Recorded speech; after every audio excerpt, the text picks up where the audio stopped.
В Слове Божьем есть условие, которое приводится в первом послании Иоанна, в главе 1, в стихе 7, где сказано так: «Если же ходим во свете, подобно как Он во свете, если мы ходим позади Него, нет проблем, нам следует ходить в свете, как Бог находится в свете истины. Да – это да, а нет – нет. То имеем общение друг с другом. Мы будем общаться друг с другом.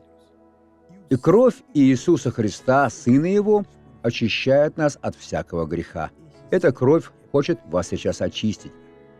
Но при соблюдении условия, что вы будете ходить в свете, иначе вы не будете иметь общения друг с другом. Не из-за этого ли у вас порой возникают с кем-либо проблемы? Вы относитесь к кому-то или кто-то относится к вам без доверия? И ведь вам нужно, как Богу, пребывать в свете, в истине. Но я не могу. Можете. Раз Иисус и Святой Дух сказали это, значит, вы можете. И кровь Иисуса Христа, Сына Его, очищает нас от всякого греха. Как мы можем не ходить в свете? Предстаньте перед Богом, помолитесь, и Он вас благословит. Помолимся: Отец, дай покаяние этому человеку. Ему нужно исправиться перед Тобой, чтобы стать истинным благословением.